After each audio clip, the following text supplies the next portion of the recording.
I'm Dr. Reinhardt, Director of the Brooklyn Initiative to Develop Geriatrics Education, or BRIDGE for short. It's my pleasure to welcome you today for this session on environmental exposures in older adults, a really important topic for consideration during your clinical encounters and of mounting public health concern for older patients. This lecture is one of a series that supports the activities of the BRIDGE program, as well as our new Advanced Certificate Public Health program in Public Health Geriatrics in the School of Public Health. This talk will also be used to create an online learning module for continuing education of Brooklyn's providers. The BRIDGE program is funded by the Health Resources and Services Administration as part of the Geriatric Workforce Enhancement Program funding stream. The BRIDGE program was developed in partnership between 4 of the colleges and schools at SUNY Downstate Health Sciences University, including the College of Medicine, College of Nursing, School of Public Health, and School of Health Professions.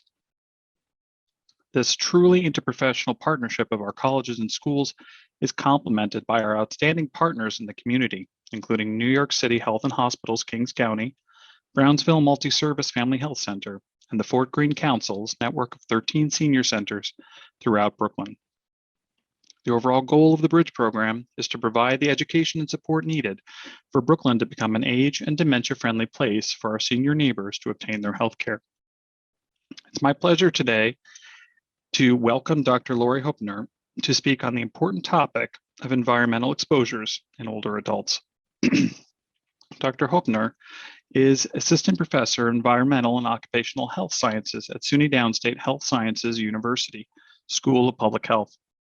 She received her Doctor of Public Health in Environmental Health Sciences with a concentration in Molecular Epidemiology from Columbia University, Mailman School of Public Health, and she holds an MPH in Maternal and Child Health from Tulane University School of Public Health and Tropical Medicine. With over 70 publications and more than 20 years of extensive public health research experience, Dr. Hoepner has researched the health effects of occupational and personal exposures from air, food sources, consumer products, and the World Trade Center tragedy. She is regularly sought by the media, industry, and public officials to provide expertise on phenols, pesticides, and most recently, the COVID-19 pandemic. Thank you, Dr. Hoepner, for joining us today. We're all looking forward to your talk. Today, I'll be talking about environmental exposures in older adults. So this is definitely geared for both healthcare professionals and community members. And like I said, I'm an assistant professor of environmental and occupational health sciences at the School of Public Health. And today I'll be reviewing what is environmental health. So you'll get a little primer on environmental health in general, and then thinking about epidemiology, and then understanding how environmental exposures affect older adults, outcomes from environmental exposures, and I'll be talking about what that really means in terms of that population, and then discussing some considerations for clinical practice. You'll be able to define environmental health at the end of the session, identify environmental exposures in older adults, explain the relationship between environmental exposures and health outcomes in older adults, evaluate gaps in clinical care related to environmental exposure assessment in older adults. First, what is environmental health? It's a big question and big topic. But first, let's think about what is the environment. So some key terms and definitions for you. The environment is a lot of things. And whenever I ask students, what is the environment, I get a lot of different answers. Many people start thinking about or talking about greenery and nature and the outdoor air and the outdoor environment. But it's really anything that we come in contact with, right? It's the circumstances, objects, or conditions by which one is surrounded. And that's the Merriam-Webster definition. It is also to be considered about in the scientific world. So it's a variety of physical, chemical, and biotic factors that act upon an organism, in this case, in public health, the human, or an ecologic community, and ultimately determine its form and survival. And so that's really more of a general and interpretive definition of what the environment is. It gives you a little bit more detail. When we think about environmental health, though, we're thinking about what happens in the environment that will affect our health. So hazards and even non-hazards, but really a lot of times people think about it in more of a negative way. The variations that we each have, each individual, and variations from population to population, community to community. And then what do we do to minimize and protect ourselves against hazards in the environment? And that's going to change over time as well, and it's going to depend on the population or the community that we're thinking about. So environmental health is a part of public health. It's one of the cores, one of the tenets of public health. And when I think about environmental health, honestly, I think it covers everything in public health. And it really has an association, an interdisciplinary association with every other core that happens in public health. So we think about the relationships between individuals or people and their environment, how we can promote human health and well-being, and then what do we do after we think about all of that, how do we actually create a healthy environment? How do we keep communities safe? When we talk about the environment combined with the health, there's 3 factors to focus on. There's the natural environment, as I mentioned. That's usually where people start to veer towards when I ask them, what is the environment? So the natural environment, the trees, the weather, the grass, the greenery, etc. What is out there that we are experiencing when we go out into the world? Then there's the built environment, which is what we make as humans. It's the anthropogenic effect and the anthropogenic buildings and features around us. And then there's the social environment, because we can't leave out mental health, we can't leave out the psychosocial effects of the environment and our connection with other people. So the social environment is also a piece of the environment and health that we factor in. What do we study? I could probably I do spend a semester at least talking about what is studied in environmental health, and still it's only the tip of the iceberg.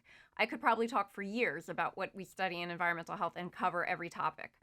But just an overview, some of the top topics that are covered in environmental health. We're always talking about air quality. This is something that now is, of course, in the middle of or wherever we are in the pandemic, something that people are thinking about all the time. But in environmental health, we were thinking about it a long time ago.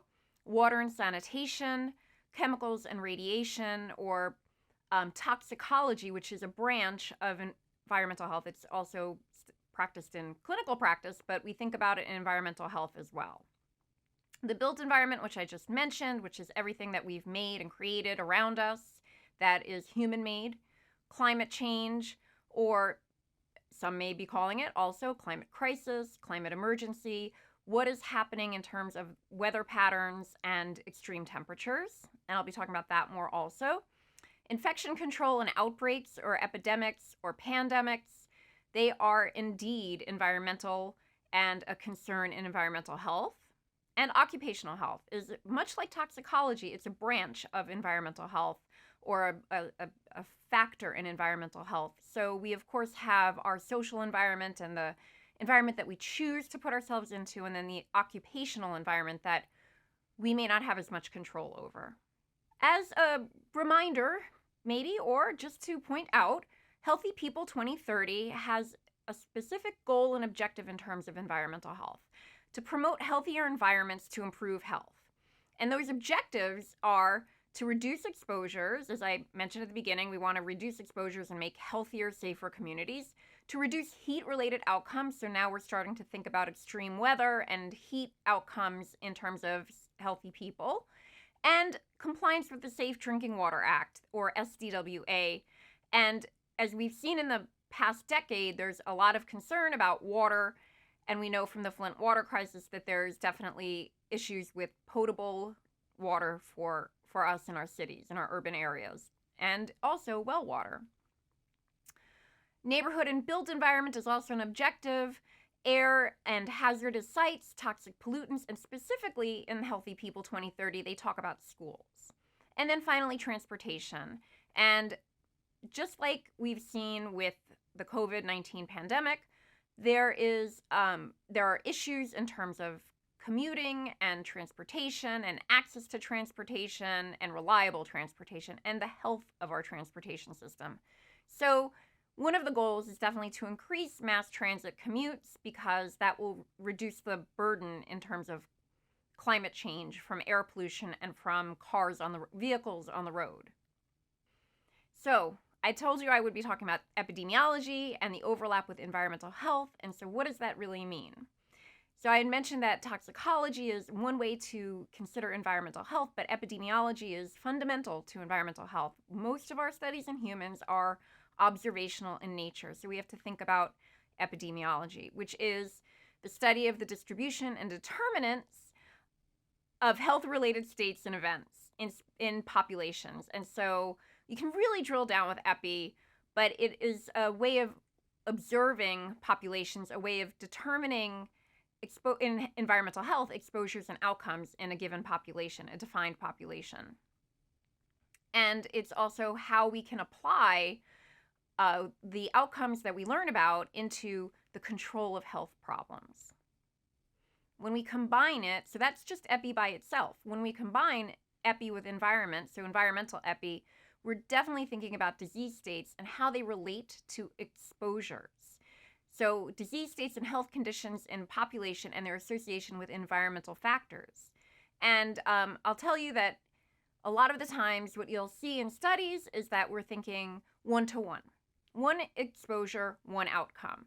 But the field of environmental epi, the field of environmental health is starting to, or has started to, very much branch out in terms of thinking about multiple exposures, how exposures interact, and then multiple outcomes. It's a work in progress from my perspective to be thinking about how those all interact and how the best epi methods and best statistical methods can be applied in order to determine what the root cause and association is between an exposure and an outcome when we're thinking in multiple terms.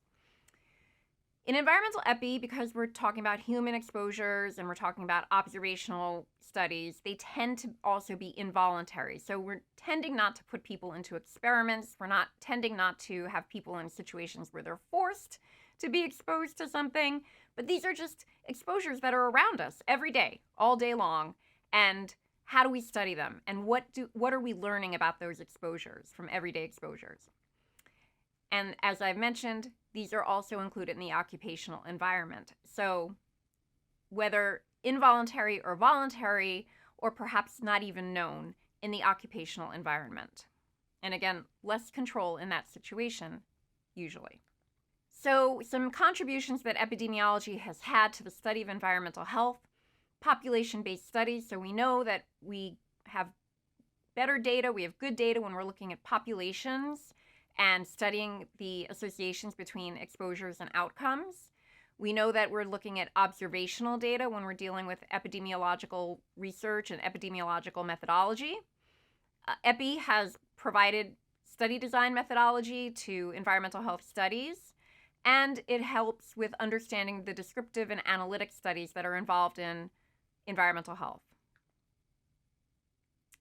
So here are some special design considerations when we're talking about environmental epidemiology. Cross-sectional studies are very common because we can study a large population. For instance, if we are looking at something like the NHANES, the National Health and Nutrition Examination Survey, that is considered, while it is a cohort in terms of they're following the US population in general over time, when we look at a given year of data, it's a cross-sectional study. What was somebody exposed to, and what is the outcome at that point in time, and not following them over time. Of course, in a cross-sectional study, one of the caveats is always that there's a temporality issue. So we have to think about the fact that we don't necessarily know everything that happened before. We don't necessarily know the other factors that could be colliding or influencing the outcomes, because we're looking at one point in time usually.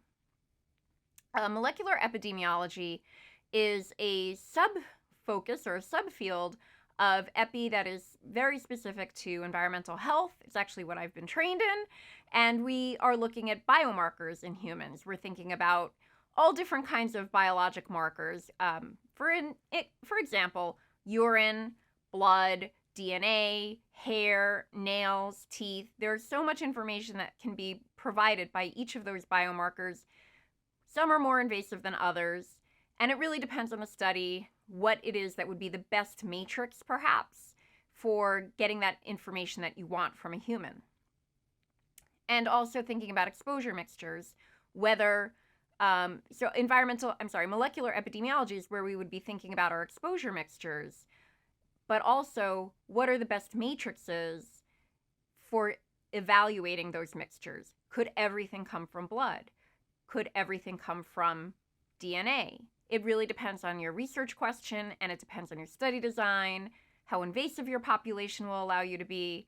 It also depends on what is the best chemical consideration in terms of the laboratory analysis for whether you can use just one biologic marker or not.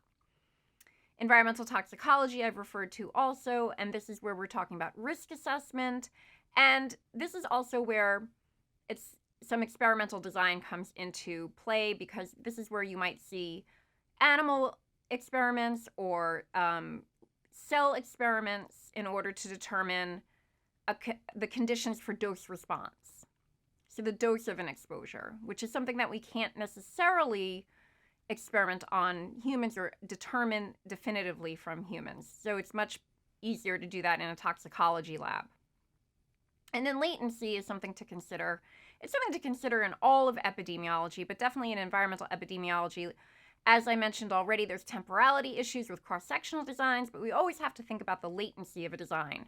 What is the time between an initial exposure, if we know what that initial exposure is and when it happened, and then that health outcome that we're measuring? When can we actually measure that health outcome? It really depends on the health outcome. It depends on the exposure at hand and what we already know or can deduce about what the outcomes might be from a particular exposure. Latency can range from seconds with an acute exposure and outcome situation. So you know immediately that a radiation burn might happen, or some other form of chemical burn is going to happen immediately, versus decades. So in the instance of something like cancer, where you might have an exposure, but you may not see the effect of that exposure for a long time, for a decade, maybe for a generation. So this is a way to think about a framework of the environmental epidemiology exposure, thinking from soup to nuts in a way. So we have a source of our exposure, and that can either be stationary or mobile, meaning perhaps for stationary, a factory and a smokestack, or for mobile, airplanes or cars, something that is moving and taking its exposure with it as it moves, versus a stationary source that you're living near it, you're working near it or in it, and you kind of have to go to it in order to have that exposure. But it can also be a stationary location, and those exposures, if they're in the air or in the water, those will move, but the original source is stationary in one place. And that relates then to the emissions. Where do the emissions from the source go? Is it in the air? Is it in the water? Does it wind up in our food sources? Is it in products that we are using on our skin, for instance? So, and they may also be related, but thinking just what is that exposure in terms of that emission from the source? And then if there's, in terms of concentration, if there's the amount that we receive, which is also then related to the exposure, and then whether we are thinking about a single source or a single exposure or multiple exposures that may happen concomitantly, because they're happening in terms of emissions together, right? So we have a product that may touch the skin that is going to have more than just one chemical that we're exposed to. Or from that smokestack from a factory, there's going to be multiple exposures from that smokestack, even if they're only making one product, or they're only doing one thing that makes that smoke. We have to think about the distance we are from the exposure. Is it direct? Is it indirect? How long is that exposure? As I mentioned with acute and chronic, perhaps it takes very little time. You don't need to be too close to it, and you will still have an outcome. Perhaps it would take longer time for that exposure to actually have an effect on you. And it really is dependent on what chemical or physical exposure we're talking about. Each one is unique. But something that is very determined in terms of human health, for sure, there's 3 main routes of exposure. Oral, so ingested usually, somehow getting into the mouth and getting into our digestive tract, and then being able to get throughout the body through the blood. Inhaled, so we're breathing it in, usually through the nose, but you can also think about inhalation of something like a cigarette.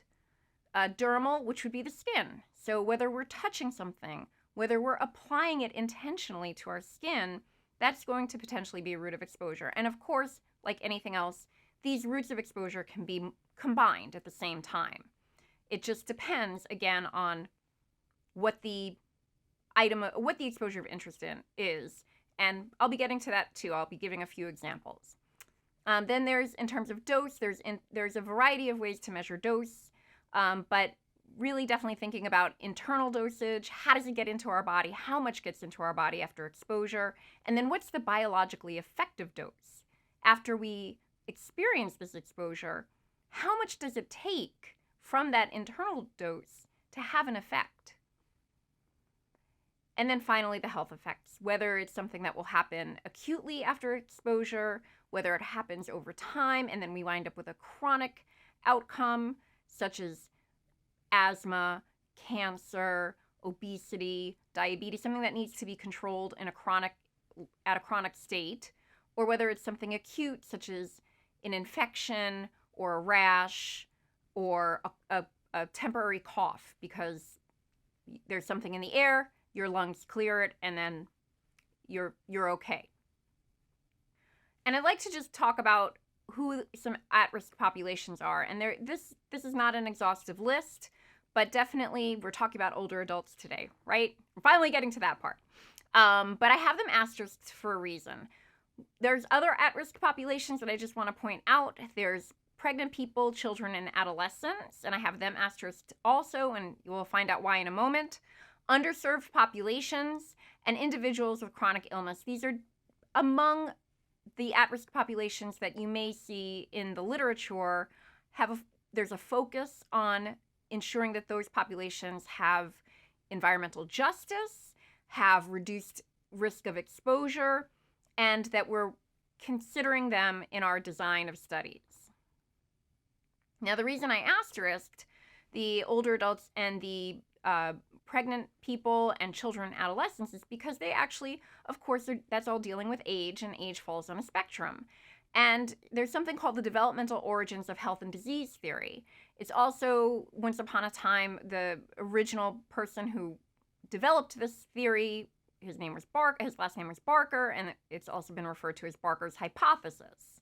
So it basically says that exposures that we receive early in life, and that can be defined in different ways, whether it's prenatal, so in utero, or whether that is something that happens during the childhood, early childhood, middle childhood, late childhood, adolescence, whether it's multiple exposures, chronic exposure, one-time exposure, that those exposures are going to affect us throughout life.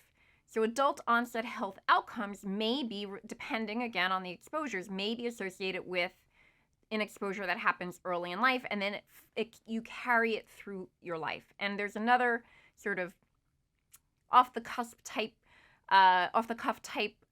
way of referring to it as cradle to grave. So it would be wonderful. They're very expensive if they exist, the few that may exist. A longitudinal study that follows a cohort from birth until death. That is perhaps an ideal in the situation of DOHAD, because you'd be able to see what happens when they're in utero, all the way through childhood, all the way through early adulthood, middle adulthood, and late adulthood, and see what exposures actually do matter in populations. And so a few resources for you in terms of current research. There's child health and development studies that I'm going to be referring to actually a little bit later on. There's the Dutch Hunger Winter Study, which is a famous, well-known study in epidemiology that looked at children Dutch children during World War II, there was a famine, and the health effects, and they followed those children throughout time. The Framingham Heart Study is another excellent resource to think about for older adult outcomes, and they've started thinking about exposures. And then also the Atomic Bomb Survivors Lifespan Study, which, as I mentioned, radiation is a consideration, and how that may have happened early in life, and then what happens as you get older. So I've now introduced you to at-risk populations. I've introduced you to the idea of the age spectrum from young to old. But what about exposures later in life? So just as a introduction, life expectancy at birth and age 65 by sex in the United States. So I'm focusing on the United States in this framework. And so we know that in general, life expectancy is into the late 70s in the United States. Depends on, there's a sex difference between men and women, between males and females, of approximately the late 70s for males and the early 80s for females. And so we have to think about, what does it mean to be exposed later in life? And what does it mean for quality of life and for health outcomes, especially by the time that an individual hits their 70s or 80s, they probably are carrying with them some health outcome already. And do exposures later in life have an impact? Are they carrying with them exposures from early in life? How does it all come together, and what does it mean? And I often say the study of environmental health is very young. It's really since about the 70s that we've been studying environmental health and really focusing on the environment, ever since especially the EPA came to be in the early 70s. So we're still learning. We're still trying to figure out exactly what it means to be exposed at different points in life. We also want to think about the population pyramid. This is something that in public health is very helpful when you're thinking about a country or a city. What does that population look like in terms of age spectrum? And so for the entire United States, this is what the population pyramid looks like. It's a pretty stable population because although our base is getting a little bit smaller, we'll see what happens over time. But as would be expected, with longer life expectancy, we're having more people up at the top of the pyramid, more people that are hitting the age range of the 90s into 100. And so what about that tip of the pyramid? How do we help people in terms of environmental exposures at the top of the pyramid, which is continuing to grow? And we see that in this chart, population by age group is growing, right? So we have those middle adults into later adulthood, 25 to 64, continues to grow.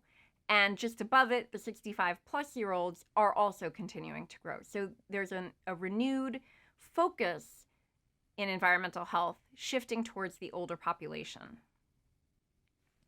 In 2012, the WHO Director General made a big statement at the Gerontology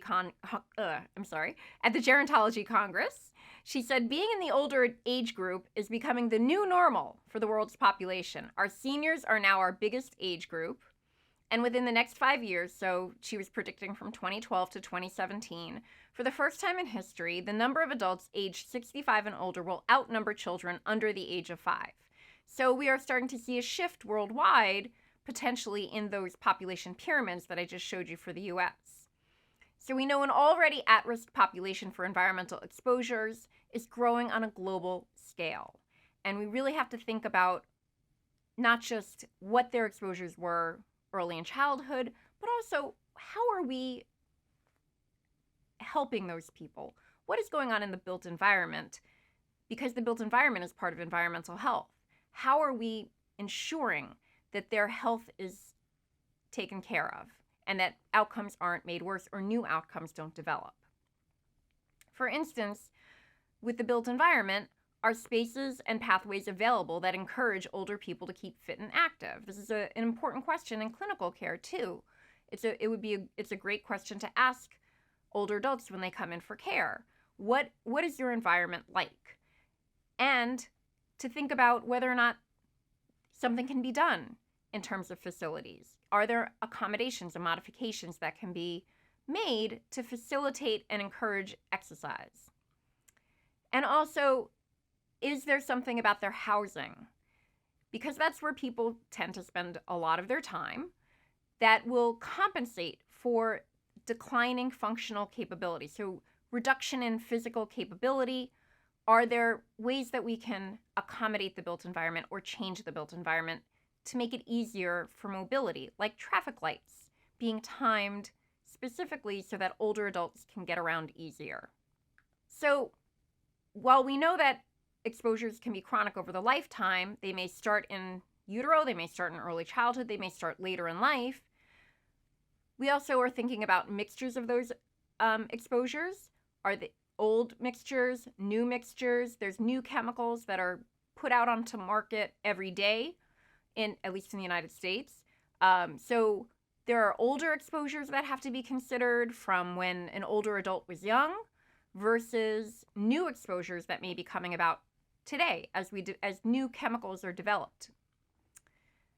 Temporality can be very difficult to discern in older adults. Unless you've been following an older adult, unless an older adult has been extremely cognizant of what they've been exposed to over their lifetime, it's very difficult to determine at what point an exposure may have occurred. And then what else can we do to modify risk factors? Well, health education. And so that's also part of what I would propose could be introduced into clinical care in terms of older adults, to definitely provide education about their environment so that they can also have some responsibility and be sure that they're taking care of their environment for themselves. So I said that I'd be talking about a few exposures, and so these are the ones that I'll be focusing on in terms of modifiable risk factors for age-related diseases. So there's heat stress, extreme weather events, or as I mentioned already, climate change, climate crisis, climate emergency. The list goes on for the ways that we can talk about climate change. Lead, the chemical lead, bisphenol A, which is in plastic, and air pollution, which is another big topic, but I'll be narrowing it down for us. So thinking first about heat stress and extreme weather events, it is actually not only an emerging area of study over the past 20 years, there's been more of a ramp up of studying this. It's also an emerging area of study in older adults and thinking about what happens when there's heat stress and extreme weather events.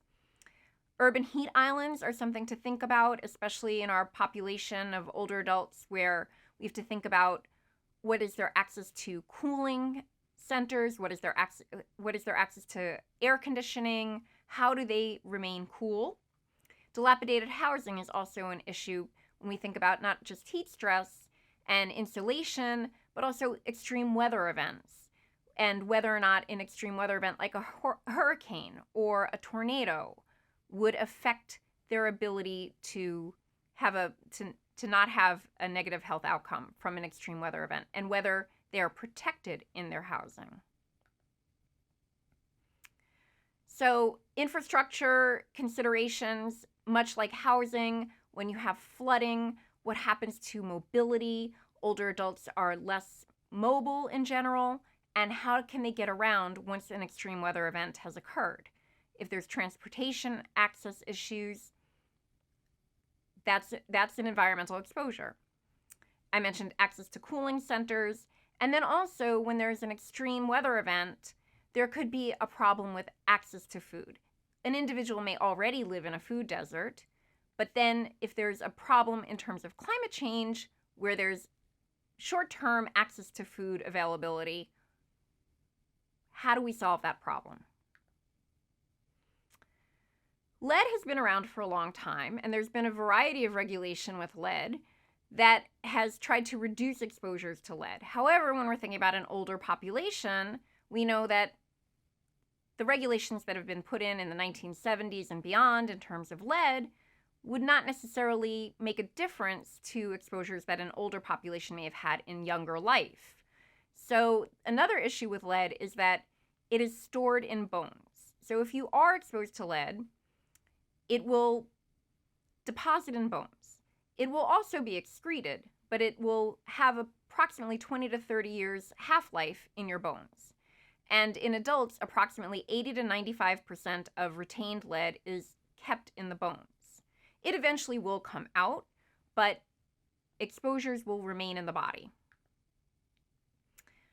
Lead in your bones will increase with age, so this is true of everybody. And it's known that by age 70, more than 1/3 of bone mass will contain lead that was acquired early in life. So remember, there are regulations that have come about that are protecting younger people and everybody really these days. But once upon a time, there was no regulation. There was lead in paint, there was lead in gasoline, and there was exposure to those areas for lead. Bisphenol A, or BPA, is a common plasticizer. It's found in plastic, and its production also predates a lot of regulation that we have now for some chemicals, including BPA. The production began in the 1950s, so right after World War II, plastic became one of the new wonderful products that was actually, BPA was discovered to be a plasticizer both in the United States and in Germany in 2 different companies, and there was just a proliferation of plastic products after the 1950s. BPA has a very short half-life, so unlike lead, it has a short half-life of about 4 hours. It's easily excreted. But the problem is, great, it can leave the body, but there's ubiquitous exposure. We're exposed to it every day, all day, from a variety of products and sources.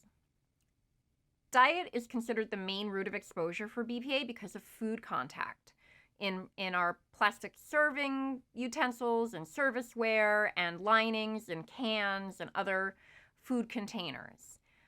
There's also some replacements that have come onto the market. There's BPS and BPF. However, they're even less studied than BPA. And they're very similar in structure to BPA. And there's a continued growth of global demand for plastic, which will include BPA.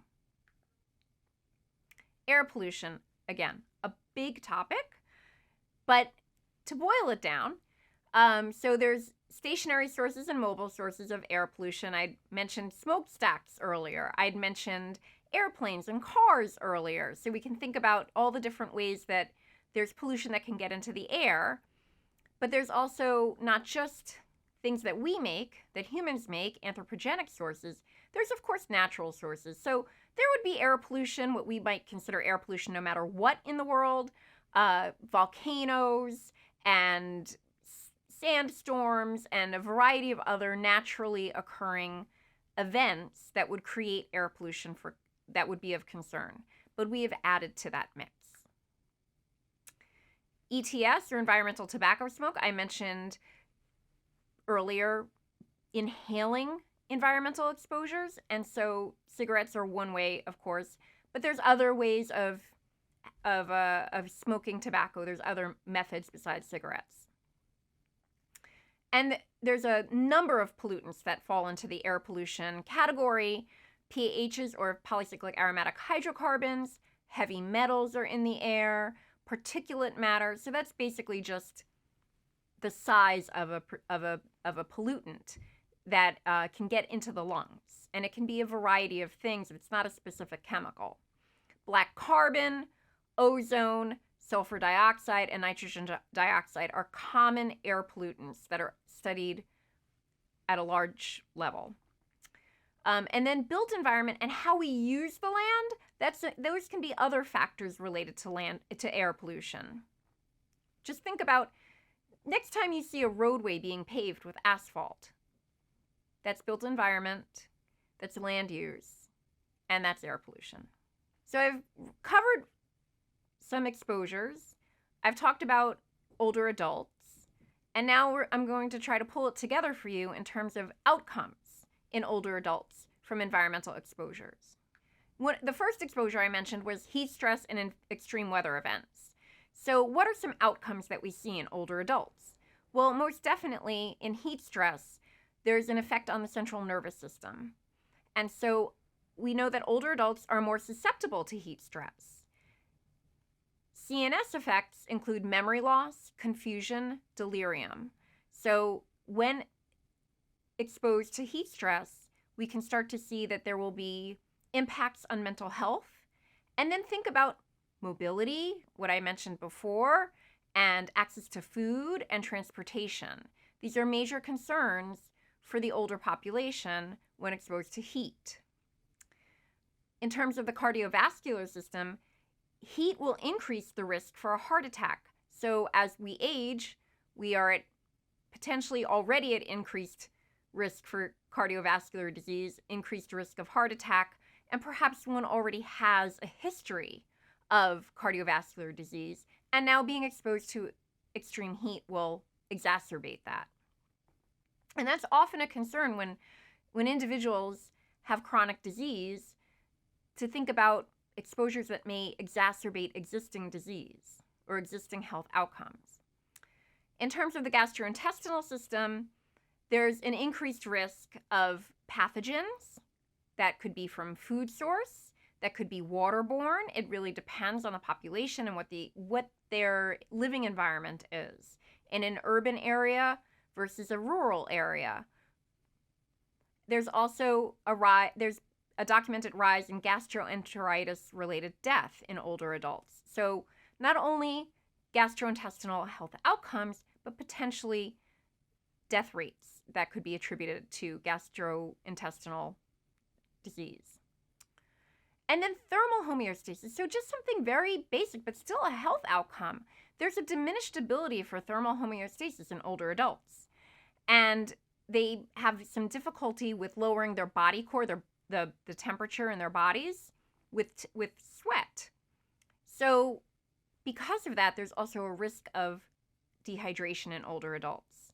So again, going back to mobility, transportation, extreme weather events, whether they have access to food, water, whether they're prepared, are they near a cooling center, do they have air conditioning? All of these factors are ways to mitigate the risk. But we have to start thinking about that now, before those events happen. Lead exposure in older adults can lead to a variety of outcomes also. Osteoporosis, which older adults are at risk of, in particular females. Lead can have an effect in terms of bone resorption. While there's a protective effect on osteoporosis in women or in people who've been pregnant, there is still a concern with lead exposure.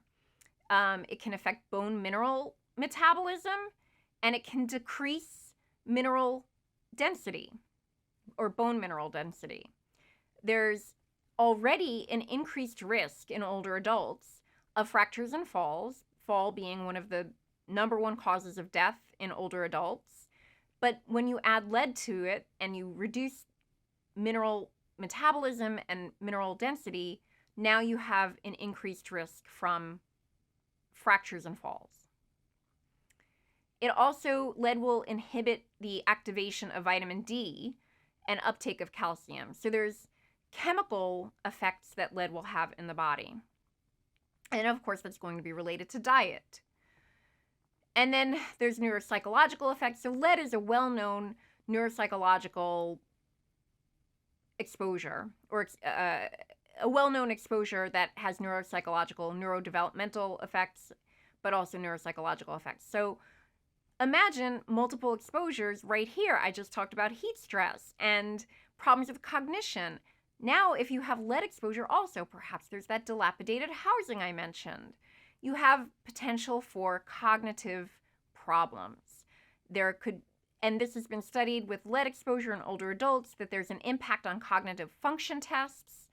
And there's also a relationship between lead exposure in older adults and psychiatric symptoms such as depression, anxiety, irritability, and anger. So lead can have an effect on neurobehavior. Lead can have an effect on metabolic syndrome outcomes. So there's an increased occurrence of metabolic syndrome outcomes, negative metabolic syndrome outcomes. There's also an alteration in thyroid stimulating hormone levels, which would be part of the metabolic syndrome effects. So it has effects on hormones, it has effects on chemicals in the body, it can be related to diet, and it can be related to behavioral outcomes. And then in terms of ANS, or the autonomic nervous system, you can have an increase in sympathetic and an increase in sympathetic activity and a decrease in parasympathetic activity in the ANS. And so that can also be related to heart rate variability. And at that point, we're starting to tie it together potentially with cardiovascular disease or cardiovascular outcomes. So lead is a major problem that there's been some regulation, but again, older adults may have been exposed prior to the regulation, and there may be existing lead in their home environment, such as in old paint that hasn't been scraped off the wall. BPA, which is in plastics and in many products that touch our food, has been well documented and associated with obesity, so both general and central obesity. It's been defined with waist circumference, and there's a positive association between bisphenol A exposure and BMI. It also can affect body weight regulation, so just the ability to normalize one's body weight. In terms of the cardiovascular, we're starting to see some overlap, right, in outcomes. So some of the exposures can come from the same source. Some of these different environmental exposures could all be from a similar or same source. But on the other hand, different sources, different exposures, but we could have similar health outcomes. How do we disentangle that? That's part of where epidemiology and statistical methods come into play. So in BPA, we have cardiovascular system outcomes, such as an increase in blood pressure that's seen in older adults, and again, a risk for CVD or cardiovascular diseases, such as coronary heart disease, heart attack, angina. BPA also tied in with metabolic syndrome, not unlike lead. It does have a relationship, though, with insulin and hyperglycemia, which could be, of course, related with obesity. So you start to see how things start to overlap with environmental exposures. There's the association of BPA with diabetes outcomes and abnormal liver function. And then once again, with autonomic nervous system, much like lead, there's a relationship with heart rate variability. Again, that could be connected with cardiovascular outcomes. And air pollution, big topic, lots of different types of pollutants in the air, but in summation, here's some of the outcomes that are quite common when exposed to various types of air pollution. Respiratory, of course, we all breathe the air. Air pollution is related to reduction in lung function. It's related to an increased rate of decline in lung function, and is also associated with emphysema. Now, of course, where does that air pollution come from? Hard to say in terms of what the outcomes could be. You really have to run a study, and then it could be complicated when people are smokers or exposed to environmental smoke. Cardiovascular system, again, we see issues with the cardiovascular system. Here we have increased blood pressure. There's also a relationship with the telomere length, which could have an effect on the cardiovascular disease. And there's an association with, or a possible association with, heart attack and cardiovascular death. Not unlike BPA, there's a relationship between air pollution and insulin. So increased insulin resistance, again, in association with diabetes, which could be related to obesity. And there's also susceptible genotypes that are known in terms of insulin resistance and the relationship with air pollution exposure. And then finally, cancer. This is now, we didn't see cancer with the other exposures I introduced you to, but definitely air pollution is a considerable exposure in terms of cancer. Not just lung cancer. Yes, we all breathe in, we all use our lungs, and we're all exposed to pollutants in the air in our lungs, but also colorectal cancer and breast cancer. And we can't rule out the relationship with ETS necessarily. Of course, a study would have to be done in order to determine whether environmental tobacco smoke has a relationship with these cancers as well. Because there's also other cancers besides lung cancers that come from smoking and from environmental tobacco smoke. And then I just wanted to touch on DDTs and pesticides, and that a recent literature has shown that there are intergenerational effects. Now, while it's not talking about the exposures in older adults, it's actually talking about exposures that happened earlier in life and then are carried forward. So it was a grandma and mother and child study, and they found that obesity and early onset menstruation, breast cancer, and cardiometabolic disease were related to DDT pesticide exposure. And those were exposures that had to have happened before the 1972 ban. So remember, there's a lot of regulation on chemicals that happened in the 1970s. But of course, our older adults may have been exposed to DDT. And what they're seeing is that there's an effect 2 generations later. So I have just a bit of thought exercise for you in terms of clinical practice. And my caveat, of course, is that I'm not a clinician, but it is something that I strongly believe needs to be incorporated into clinical practice. If it's not already, we need to be thinking about environmental health and environmental exposures when patients are coming in with various health outcomes, especially for chronic disease where you could be providing suggestions and asking questions over time and incorporating it into the disease outcome solutions. This is supposed to say brainstorm, but just to think about, if I was doing a back and forth, a live presentation back and forth and getting questions and answers and having some discussion, I would ask you, and you can do this right now, but in geriatric clinical practice, how can environmental exposures be better assessed in patients? What can we do in order to really make sure that we're getting down to the root cause or root associations between exposures and outcomes? So asking them questions that I've covered. What is their environment like? Where do they live? What is their housing like? How old is their housing? What is their access to food? Do they drive? How close are they near a subway station or a bus station? At least thinking in New York City. What is their social environment? Do they have people who can help them? If there's a major climate event, if there's a major weather event, if they're flooded, who will help them and how will they get out of their home to get to safer shelter? This was a problem that actually happened with Hurricane Sandy, where people were trapped in their homes in large high-rises, which are probably beneficial for many people because you have access to a lot of amenities when you're in a large building unit. However, with a flood, you may lose power, you may not be able to use an elevator, etc. So how can these people be helped? How can patients be helped, both when they have chronic outcomes, but also to prevent acute and chronic outcomes? And I would propose we could use pediatric environmental health specialty units as a template or as a model to be thinking about how to do this, because this is already being done in pediatric populations.